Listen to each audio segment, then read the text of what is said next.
dia a todas e a todos. Eu sou João e nós somos o Grupo Espírita Casa do Caminho e nós ficamos situados na Rua Estado de Israel, na Vila Mariana, em São Paulo. É uma alegria trazer para todas e todos mais um Evangelho da nossa casa. E antes de iniciar, eu queria só comentar do que o Evangelho, como ele é estruturado. Eu estou aqui começando a primeira fase, que é a fase de abertura. Serão 4 no total.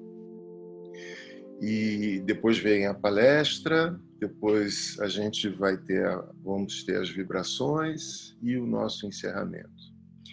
A abertura é um momento da gente ir tentando se desconectar do mundo exterior, das nossas questões do dia a dia. Então, seria muito legal quem não estiver usando o celular para se conectar, poder até desligar, deixar ele quietinho um pouquinho, depois a gente volta para ele, mas num primeiro momento tentar deixar ele quieto, à parte, procurar um lugar tranquilo, ou mais tranquilo na sua casa, onde você estiver, e se conectar com você, né? Deixar as preocupações de fora, se conectar com você, com seu mentor, e a gente poder seguir com o trabalho. Na sequência, a gente vai ter a palestra, e hoje a nossa palestra vai ser feita pela Carmen, que vai trazer uma exposição de algum tema do Evangelho que tem a ver com seus estudos, com a sua preparação e com o que ela vai trazer para a gente, né? Tudo baseado no Evangelho do Senhor Jesus. Depois vem a nossa parte, a parte em que nós temos uma participação muito ativa no Evangelho, que é a parte das vibrações, onde nós podemos vibrar por quem não está participando até aqui, né? Vibrar pelo mundo, vibrar pelas pessoas de quem a gente se lembra, vibrar pelo nosso país. Então, vocês vão ver que a gente vai ter a Monique, que vai conduzir essa etapa e vai nos auxiliar a participar ativamente das vibrações. Essa é uma parte muito importante, onde cada um tem um papel fundamental. A gente precisa estar bem conectado nesse momento.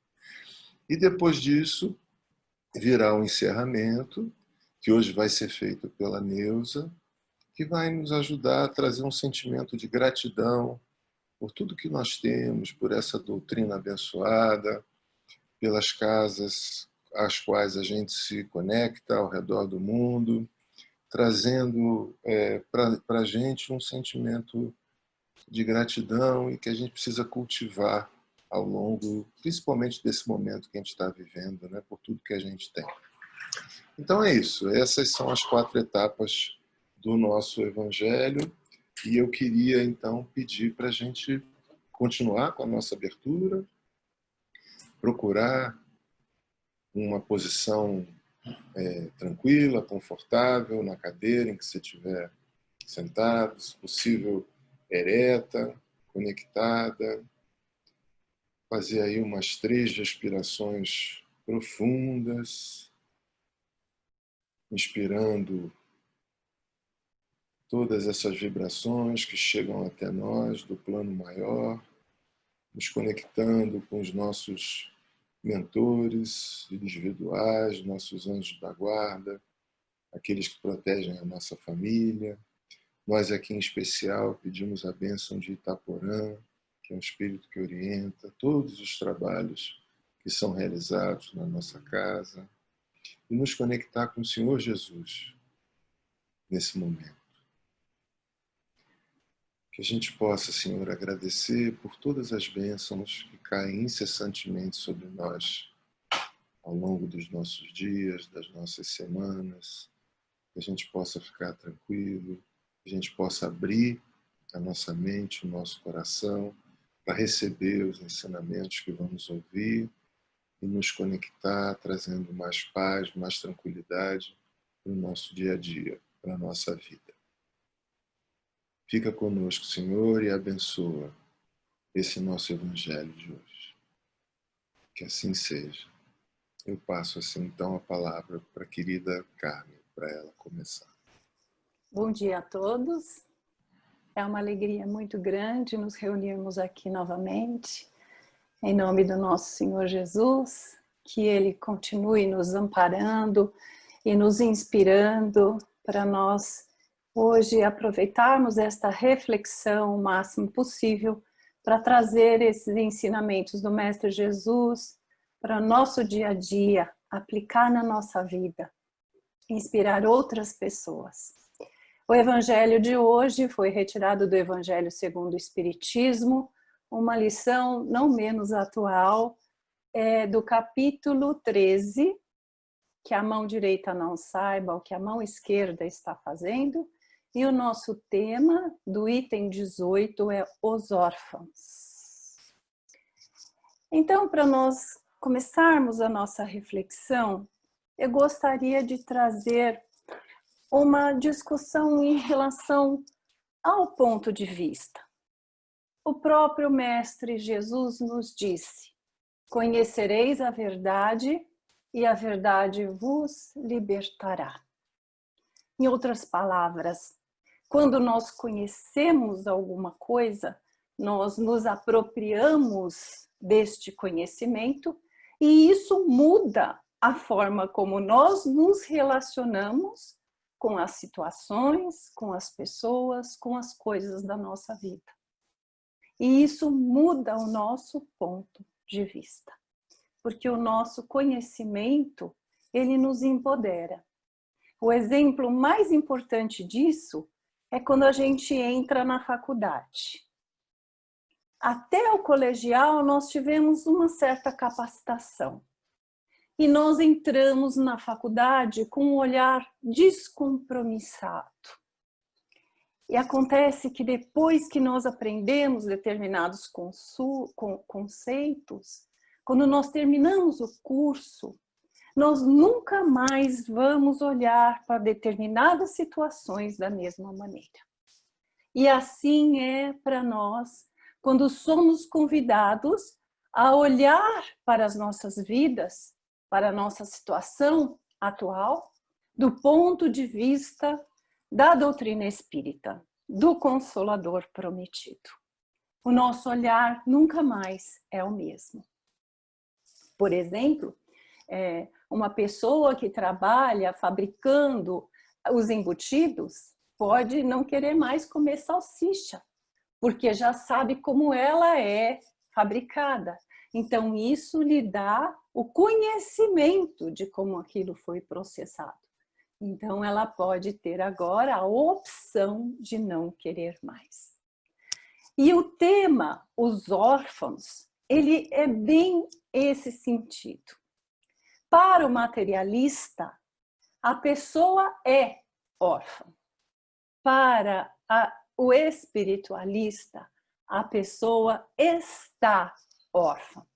A pessoa é cega ou ela está cega nessa existência.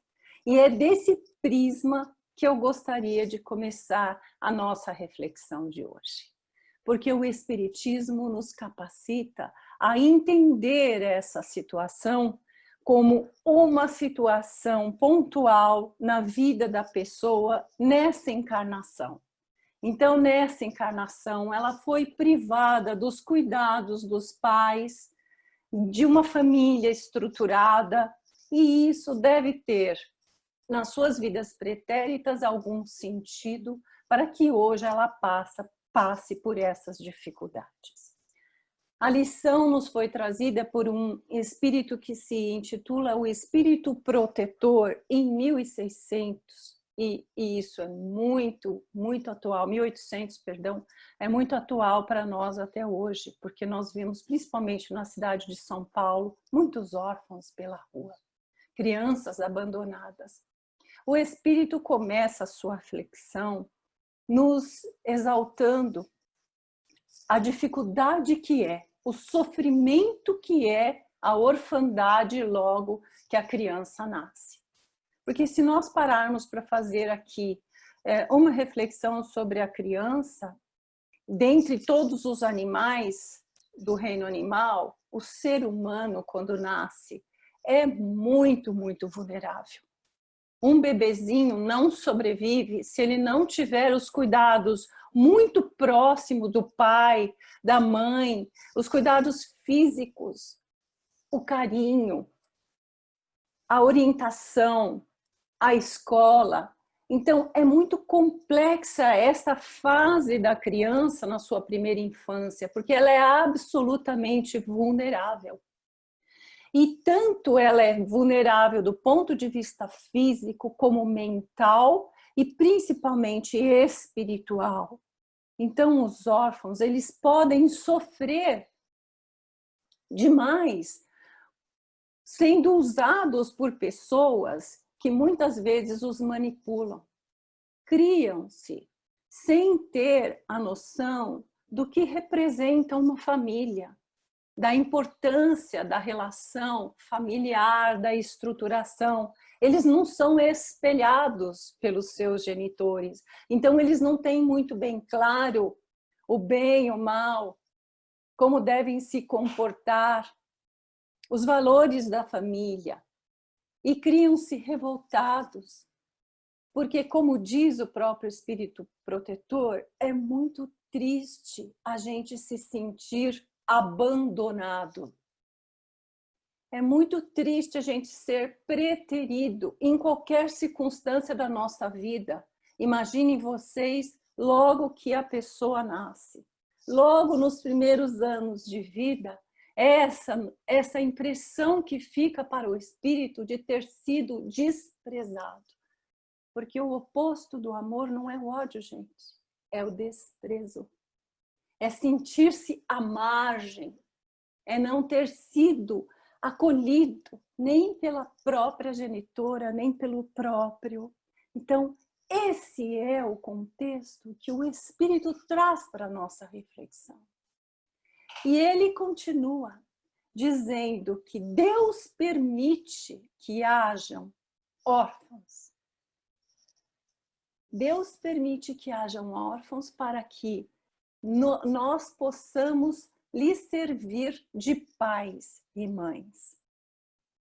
Se a gente encerrasse o texto aqui, nós compreenderíamos então, principalmente para o materialista, que não existe Deus. Como poderia Deus ser justo, permitindo que uma pessoa passasse por esse tamanho sofrimento na infância, apenas para servir como meio de caridade de outros que viessem a adotá-la? Que Deus é esse? Que justiça é esse? Onde está Deus que permite tamanha injustiça?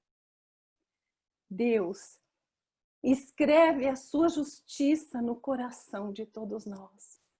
E se nós não temos o olhar para aquela criatura, compreendendo a imortalidade do espírito, a lei de ação e reação, o livre-arbítrio que Deus nos permite escolher a nossa vida e as circunstâncias que nos trouxeram e reuniram histórias e corações, nós não entenderíamos.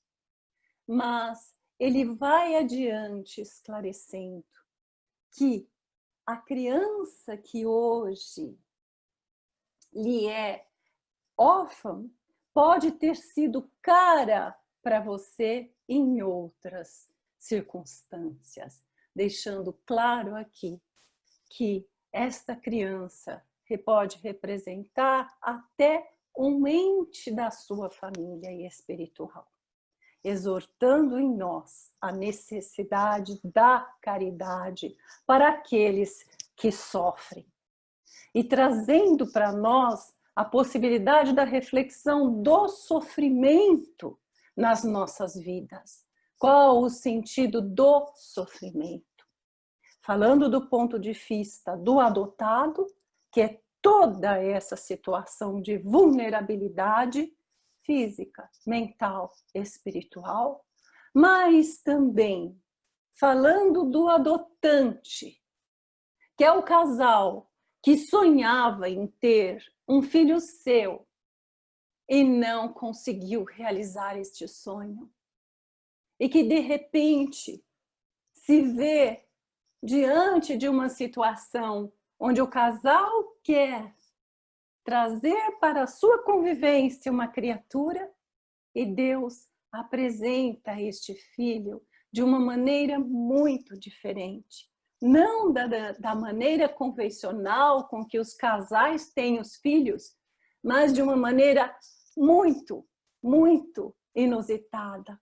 Então, o Espírito nos exorta à divina caridade, que é essa do adotante em relação à humildade de reconhecer: não consigo ter um filho natural, mas Deus me encaminha um filho muito especial para os meus cuidados, que nós sabemos que quem é pai e mãe é aquele que cria. E ele nos exorta aqui a divina caridade, não a caridade que queima as mãos, não a caridade que humilha, não a caridade que despreza, que cobra. Lembre-se que nós estamos no capítulo que o que a mão direita faz, a mão esquerda não tem que saber. Então nós reunimos aqui histórias, situações e vivências e oportunidades de resgates de todas as naturezas e possibilidades, porque essa é uma lição riquíssima em conceitos para nós fazermos várias reflexões. Essa é apenas uma delas. Ele diz que o sofrimento burila a alma, transforma o indivíduo. Quando nós somos trazidos a uma situação de sofrimento, nós acabamos necessitando nos desenvolver em outros aspectos e isso acaba sendo uma válvula, uma forma de nos desenvolvermos ainda mais em algumas habilidades.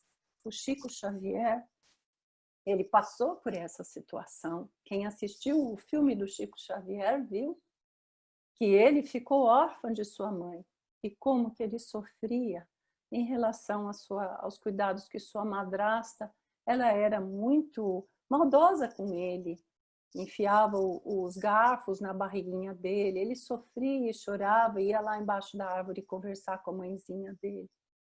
E o Chico, ele deixa isso muito claro. Ele dá o testemunho de quanto que o sofrimento transformou e é responsável por tudo aquilo que ele se transformou. E a bondade que ele é e a caridade que ele exerceu. Porque nós temos uma mentalidade de que as coisas só podem acontecer dentro daquela sequência natural.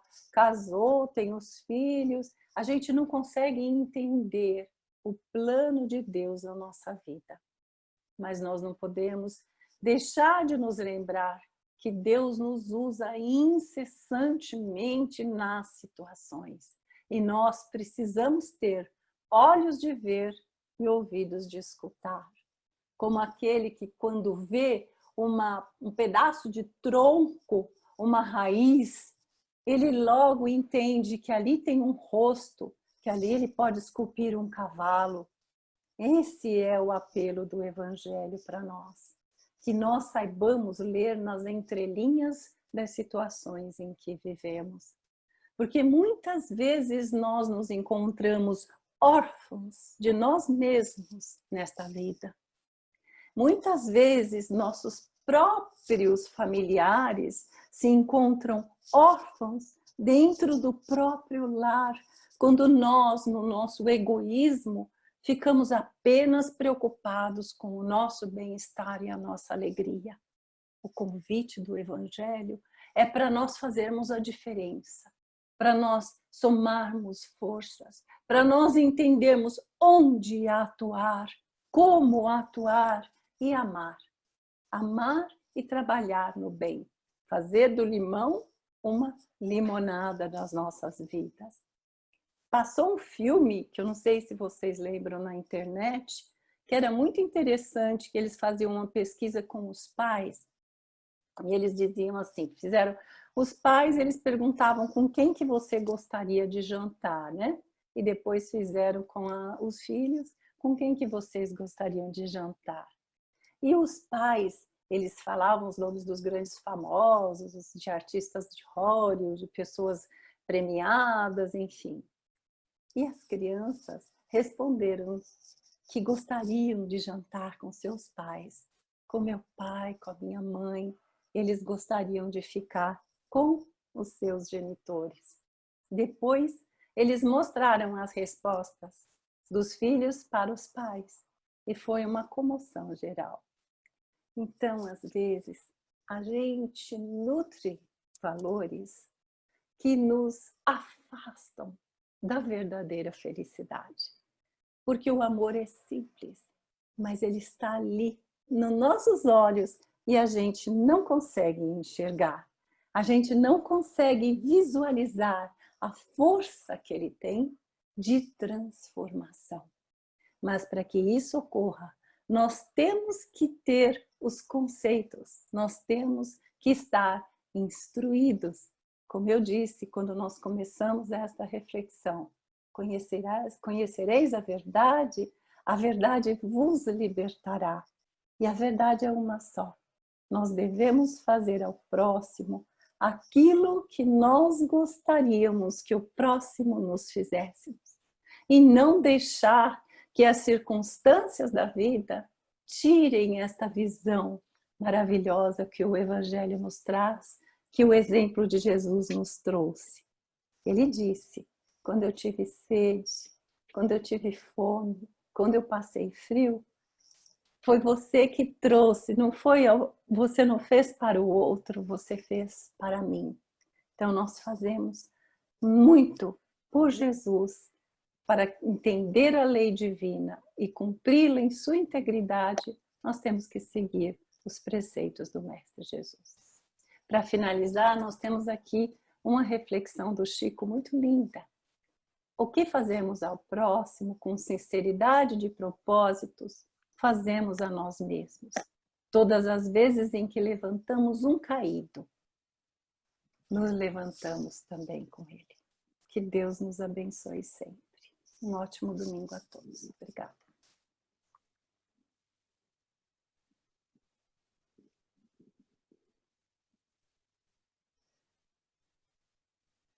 E agora, queridos amigos, é chegado o momento de nossas doações.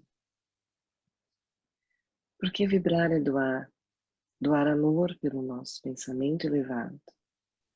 E assim, respirando calma e profundamente, e acima de tudo, irmanados do mais profundo sentimento fraterno, vibremos.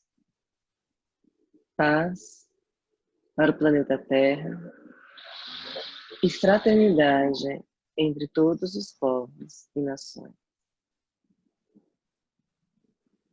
Vibremos para todos os governantes do planeta, sabedoria, responsabilidade e amor. Sustentação para os homens de bem e suas missões em todo o planeta. Vibremos muita fé e proteção espiritual a todos os brasileiros. Vibremos saúde aos enfermos do corpo e da alma. Compaixão para aqueles que ainda não estão no caminho do bem. Vibremos amparo e proteção às crianças e aos idosos. Discernimento aos jovens. Sustentação para todas as casas de oração e caridade, e em especial para a Casa do Caminho, seus trabalhadores e obras sociais. Vibremos proteção espiritual para todos aqueles que pedem ajuda para vencer suas dificuldades e para todos os necessitados que agora vêm em nossa mente.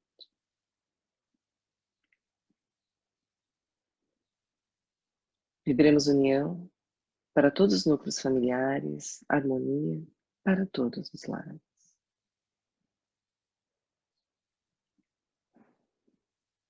E vibremos equilíbrio, força, luz, coragem, perseverança para todos nós.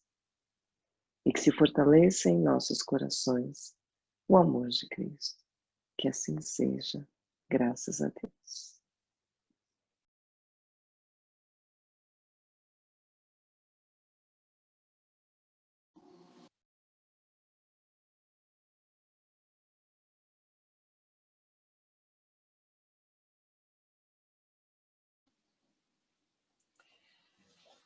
E agora, neste momento, nós vamos agradecer profundamente ao nosso Mestre Jesus pelas palavras que nós ouvimos, de consolo, de fortaleza,